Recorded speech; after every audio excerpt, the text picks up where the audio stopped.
ओम अखंडमंडलाकारं व्याप्तं येन चराचरं तत्पदं दर्शितं येन तस्मै श्री गुरवे नमः। गतकाली संध्यारे भुवनेश्वर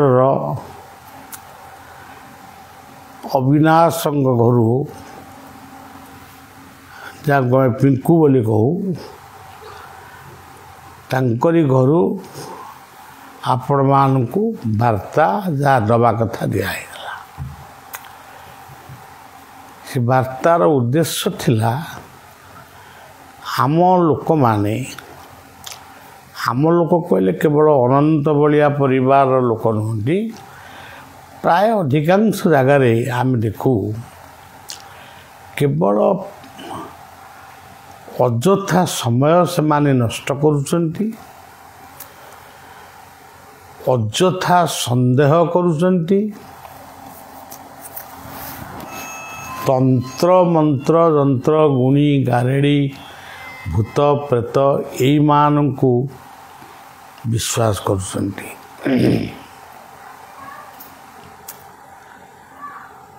तीन चार दिन पूर्वे जड़े डॉक्टर शतपथी कटक से अच्छा डॉक्टर शतपथी स्त्री सहधर्मिणी से फोन कले किशोर शतपथी से वर्तमान नहांती चली जाइए वर्ष है तंकर गुड़िए गुड़िए कहले अल्प किसी गोटे बोहू करेंगे गोटे बोली पुओ दीटी पुओ कि गोटे पुओ बह बोहू पे गोटे हार करेंगे कि मुदीटे करेंगे यही भाव में किसी सुना जिनिस से रखिले। सी देखिले सी सुना जिनिस आउ ना तांको घर को मध्य विशेष कई जाती मात्र 2-3 लोक जीवाआसा करती तेणु तांको भितरु से जहा को भी कहिबे से तांकर शत्रु हम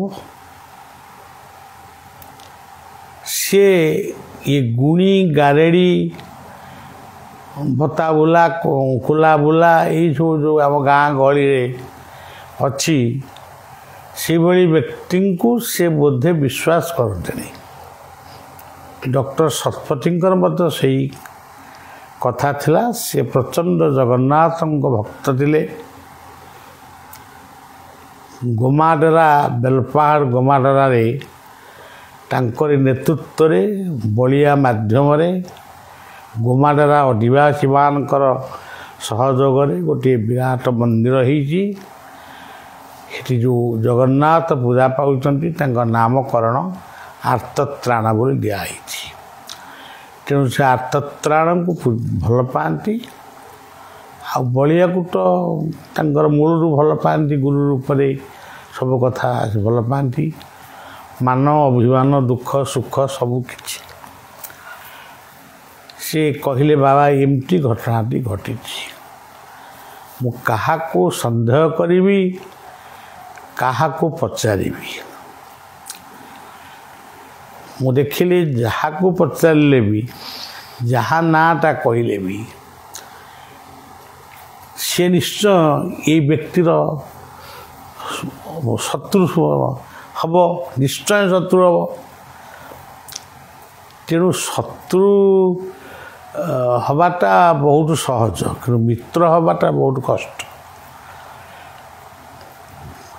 से जिनिस मिलू बा न मिलू आमे टिके प्रार्थना करिबा मु देखिबी को लोक केमती कौन करिचंदी मु तुमको किछि समय किछि दिन पर तुमको जनइबी। से तांकर मन भितर शिशु आनंद को प्रार्थना करुचंदी बलिया को मने मने जनाऊँच ତାପରେ ଖବର କାଲି ଆସି ପୁଣି ପହଞ୍ଚିଲା। ଖବରଟି ଥିଲା ତାଙ୍କର ପୁଅର ବିବାହର ବିଷୟ ଯଦିଓ ଥିଲା, କିନ୍ତୁ ସେ ଗୋଟିଏ କଥା କହିଲେ ଯେ ଗୋଟିଏ କାମନା ମୋର ପୂର୍ଣ୍ଣ ହେଇଛି। ବୋଲେ କେଉଁ କାମନାଟି? ନା ସେ ସୁନା ଜିନିଷ ଗୁଡ଼ିକ ଯିଏ ନେଇଥିଲେ ସେ ଆଣିକରି ଯେଉଁ ଜାଗାରେ ଥିଲା ସେଇ ଜାଗାରେ ଥୋଇ ଦେଇ ଯାଇଛନ୍ତି। ବୋଲି ତାହେଲେ ତ ଏଇଟା ବହୁତ ଭଲ କଥା। ଆକୁ ଅନେକ ଲୋକ ବିଶ୍ୱାସ ବି କରିବେନି। ଚୋର ଯିଏ ଚୋର ସେ କେବେ ଚୋରି କରି ଜିନିଷ ଫେରାଇବା ଏଇଭଳି ଉଦାହରଣ ସମାଜରେ ବହୁତ କମ୍। ହଉ ସେ ଯାହା ହଉ ଜିନିଷଟି ମିଳିଲା, ବିବାହର କଥା ପରେ ଯାହା ଯେମିତି ହେବ। ଏଇ କଥାଟାକୁ ନେଇ ସେ ଯଦି କୌଣସି ଗୁଣି ଗାରେଡ଼ିଙ୍କ ପାଖରେ ପହଞ୍ଚିଥାନ୍ତେ, ସିଏ ଜାଣନ୍ତୁ କି ନ ଜାଣନ୍ତୁ ଆନୁମାନିକ ଭାବରେ ଗୋଟେ କାହା ନାଁ କହିଥାନ୍ତେ କି ଗୋଟେ ରୂପର ପରିକଳ୍ପନା କରିଥାନ୍ତେ। ତାଦ୍ୱାରା ଗୋଟେ ବିଭ୍ରାଟ ସୃଷ୍ଟି ହେଇଥାନ୍ତା। ତେଣୁ ଏ କଥା ଆପଣମାନଙ୍କୁ କହିବା ପୂର୍ବରୁ କହିବାର ଉଦ୍ଦେଶ୍ୟଟି ହେଉଛି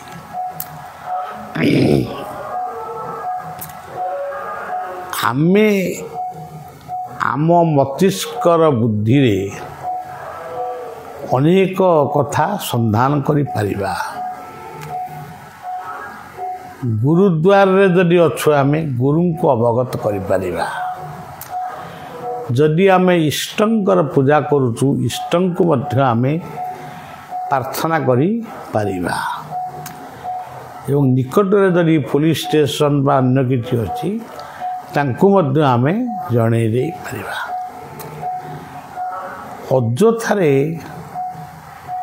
ମିତ୍ର ଶତ୍ରୁ ହେବା, ଶତ୍ରୁ ମିତ୍ର ହେବା, ଏଇସବୁ ପଙ୍କ ଭିତରେ ପଶିବାଟା ଉଚିତ ନୁହେଁ।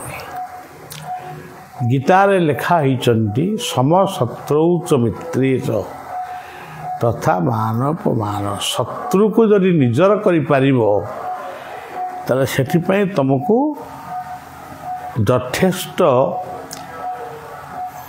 ଚିନ୍ତା କରିବାକୁ ପଡ଼ିବ। ସେଥିପାଇଁ ତୁମକୁ ସ୍ୱତନ୍ତ୍ର ଭାବରେ କିଛି କାର୍ଯ୍ୟ କରିବାକୁ ପଡ଼ିବ। ଏଇଟା ଏକବାର ସତ କଥା। ତେଣୁ ସଜ୍ଜନ, କାଲି ଏଇ ଯେଉଁ ତନ୍ତ୍ରମନ୍ତ୍ର ଉପରେ ମୁଁ କାଲି କହୁଥିଲି ଯେ ଅଯଥାରେ ଗୁଡ଼ିଏ ତନ୍ତ୍ର କି କରିଦେଲା, କିଏ କାହା ଗୁଣି ଗାଡ଼ି କରିଦେଲା, ଏଗୁଡ଼ା ସବୁ ମୁଁ କହିଲେ ବି ଲୋକ ବିଶ୍ୱାସ କରିବେନି। ତଥାପି ମୋର ବିଶ୍ୱାସ ସେଇମାନଙ୍କୁ କରିବି। ମୁଁ 2ଟି ମନ୍ତ୍ର କହିଥିଲି। କାଲି 2ଟି ମନ୍ତ୍ର କହିଥିଲି, ପୁଣି ଆଉ ଥରେ କହୁଛି। ସେ 2ଟି ମନ୍ତ୍ର ହେଲା ଯେଉଁଟା ଆପଣମାନେ ଜାଣିଛନ୍ତି। ଶୂନ୍ୟଂ ଶୂନ୍ୟଂ ମହାଶୂନ୍ୟଂ ଶୂନ୍ୟ ମଧ୍ୟେ ନିରାମୟ, ନିରାମୟ ମଧ୍ୟେ ଜ୍ୟୋତି ସଜ୍ୟୋତି ଭଗବାନ। ଏଇ କଥା ଭିତରେ ସମଗ୍ର ଜଗତର ସତ୍ୟଟା ପୂରି ରହିଛି। ଏଇ ମନ୍ତ୍ରକୁ ବାରମ୍ବାର ଉଚ୍ଚାରଣ କରି ଇଷ୍ଟଙ୍କୁ ପ୍ରଣାମ କର। ଆଉ ଗୋଟିଏ ମନ୍ତ୍ର ହେଉଛି ଓମ୍ ଅଖଣ୍ଡ ମଣ୍ଡଳାକାରମ୍ ବ୍ୟାପ୍ତଂ ଯେନ ଚରାଚରମ୍ ତତ୍ପଦଂ ଦର୍ଶିତଂ ଯେନ ତସ୍ମୈ ଶ୍ରୀ ଗୁରବେ ନମଃ। ଇଏ ମନ୍ତ୍ରଟି କେବଳ ଗୋଟେ ମଣିଷ ଗୁରୁ ପାଇଁ ଲେଖା ହେଇଛି ତା ନୁହେଁ। ଜଗତର ଗୁରୁ ଯିଏ ଜଗତରେ ବ୍ୟାପିକିରି ଅଛନ୍ତି, ବ୍ୟାପକ, ତାଙ୍କରି ଉଦ୍ଦେଶ୍ୟ ଲେଖା ହେଇଛି। ଇଏ ମନ୍ତ୍ରଟିକୁ ଜପ କରି ବା ସ୍ମରଣ କରି ସବୁଦିନ ହଉ ବା କିଛି ଦିନ ହଉ ପ୍ରଣାମ ନିବେଦନ କରିବା ଉଚିତ। ଆଉ ଗୋଟିଏ ମନ୍ତ୍ର ଆଜି କହୁଛି। ମନ୍ନାଥ ଶ୍ରୀ ଜଗନ୍ନାଥ, ମଦ୍ଗୁରୁ ଶ୍ରୀ ଜଗତଗୁରୁ, ମଦାତ୍ମା ସର୍ବଭୂତାତ୍ମା ତସ୍ମୈ ଶ୍ରୀ ଗୁରବେ ନମଃ। ମୋର ନାଥ ହିଁ ଜଗତର ନାଥ, ମୋର ଗୁରୁ ହିଁ ଜଗତର ଗୁରୁ, ମୋର ଆତ୍ମା ହିଁ ଜଗତର ଆତ୍ମା। ଇଏ କଥା ଭିତରେ ସମଗ୍ର ଜଗତଟା ରହିଲା। ତେଣୁ ତନ୍ତ୍ର କ'ଣ କାମ କରିବ? ଆମର ସେ ବିଶ୍ୱାସ ରହିବା ଉଚିତ। ଆଉ ଗୋଟିଏ ମନ୍ତ୍ର ପଢ଼ି ନମସ୍କାର କରିବେ। ବାୟୁର୍ଜମଗ୍ନି ବରୁଣ ଶଶାଙ୍କ ପ୍ରଜାପତିଷ୍ଠୁମ୍ ପ୍ରପିତାମହସ୍ସ ନମୋ ନମସ୍ତେଷ୍ଟୁ ସହସ୍ରକୃତ୍ୱା ପୁନଶ୍ଚ ଭୂୟୋପି ନମୋ ନମସ୍ତେ। ହେ ପ୍ରଭୁ, ଆପଣ ହେଉଛନ୍ତି ବାୟୁ, ଅଗ୍ନି, ସମୁଦ୍ର। ଯିଏ ଗୋଟେ ଗୁଣୀ ବାଲା ଗୁଣିଆ କରିବ, କ'ଣ ଗୋଟେ ଗୁଣି କରିବ, ତ ଏଇ ଠାକୁରମାନଙ୍କ ନାଁ ନେଇକିରି କରିବ। ଆମେ ତା ପୂର୍ବରୁ ଏ ମନ୍ତ୍ରଟି ପଢ଼ିଲେ କ'ଣ ଅସୁବିଧା ହେଉଛି? କାହିଁକି ମରୀଚିକା ପଛରେ ଆପଣମାନେ ଚାହୁଁଛନ୍ତି, ଅଯଥାରେ ସମୟ ନଷ୍ଟ କରୁଛନ୍ତି? ସେତିକି ସମୟ ଯଦି ଇଷ୍ଟାର୍ଚନ କରିବେ, ଶାସ୍ତ୍ରାର୍ଚନ କରିବେ, କର୍ମଠ ହେବେ, କର୍ମ ଭୀରୁ ନୁହେଁ, କର୍ମ କରିବେ, ତାହେଲେ ବହୁତ ଜିନିଷ ଆପଣ ଜୀବନରେ ହାସଲ କରିପାରିବେ। ବର୍ତ୍ତମାନ ବର୍ଷା ଦିନ ଯାଇଛି, ଖରା ଦିନ ଆସୁଛି। ଖରା ପୂର୍ବ ବର୍ଷ ବହୁତ ଖରା ହେଇଥିଲା, ଏ ବର୍ଷ ବି ହେବା ପାଇଁ ତା'ର ସୂଚନା ମଧ୍ୟ ଆମର ଟିଭି ବା ରେଡ଼ିଓ ଏସବୁ ଦେଉଛନ୍ତି। ସେ ତେବେ କ'ଣ ହେବ କ'ଣ ନାହିଁ ସେ ତ ଅଲଗା କଥା।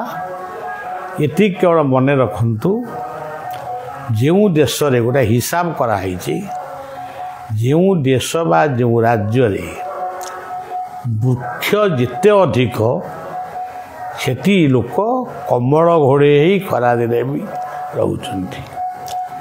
ତା'ର ହିସାବଟି ମୋ ପାଖରେ ଅଛି। ଅନନ୍ତପ୍ରଭା ପତ୍ରିକା ଯଦି ପଢ଼ୁଥିବେ, ଅନନ୍ତପ୍ରଭା ପତ୍ରିକାର ବଲାଟରେ ପୃଷ୍ଠାରେ ପ୍ରଥମ ସେ ଚିତ୍ରଟି ଦିଆହେଇଛି। ସେଥିରେ ଲେଖା ହେଇଛି ସବୁଠାରୁ କମ୍ ଗଛ ଅଛି ଓଡ଼ିଶାରେ। ରାସ୍ତା ନାମରେ ଗଛ କଟା ହେଉଛି, ଗଛ ଲାଗୁନାହିଁ। ଅଳ୍ପ ଟଙ୍କାରେ ଗଛ ବିକ୍ରି ହେଉଛି, ଗଛର ମୂଲ୍ୟ କ'ଣ ସେମାନେ ଜାଣନ୍ତି ନାହିଁ। ଜଙ୍ଗଲରେ ନିଆଁ ଲାଗୁଛି, ତାକୁ ମଧ୍ୟ ଆମେ ନିଭେଇବା ପାଇଁ ଆମ ପାଖରେ ସାମର୍ଥ୍ୟ ବି ନାହିଁ। ତେଣୁ ଖରାଦିନ ହେଲେ ବି ଟିକେ କଷ୍ଟ ହେବ। ମୁଁ ବର୍ଷା ଦିନରୁ କହିକା ଚାଲିଛି, ଏବେ ବି କହୁଛି, ଗଛ ଲଗାନ୍ତୁ।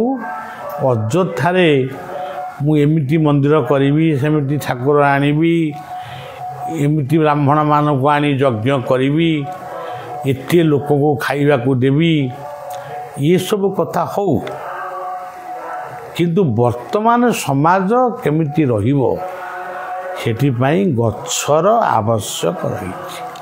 5ଟି ଗଛ ଲଗାନ୍ତୁ। ଖାଲି ଲଗେଇଲେ ହେବନି, 5ଟି ଗଛ ଲଗେଇବେ ଆଉ ବଞ୍ଚେଇବେ। ଆଉ ଯାଗ ଯଜ୍ଞ କୀର୍ତ୍ତନ ହରିନାମ ଏସବୁ ତ ଚାଲିଛି, ସବୁବେଳେ ଚାଲିବ, ସେଟା କିଛି ଅସୁବିଧା ନାହିଁ। କିନ୍ତୁ ସମାଜ ବଞ୍ଚିଲେ ତ ଆମେ ଏସବୁ କଥା କିଛି କରିବା। ତେଣୁ ବଳିଆ ଆପଣମାନଙ୍କୁ ଏତିକି ନିବେଦନ କରି ଆଜିର କଥାକୁ ସେଇ ମହାନ ଗୁରୁଦେବଙ୍କର ଇଷ୍ଟଦେବ ଅନନ୍ତଙ୍କ ପାଦ ତଳେ ସମର୍ପିତ କରୁଛି ଏବଂ ଆପଣମାନଙ୍କୁ ପୁଣି ଥରେ ନିବେଦନ କରୁଛି, ଗୁଣି ଗାରେଡ଼ି ଠାରୁ ଦୂରେଇ ଯାଆନ୍ତୁ ଏବଂ ବୃକ୍ଷ ଲଗାନ୍ତୁ, ଶାନ୍ତିରେ ବଞ୍ଚନ୍ତୁ।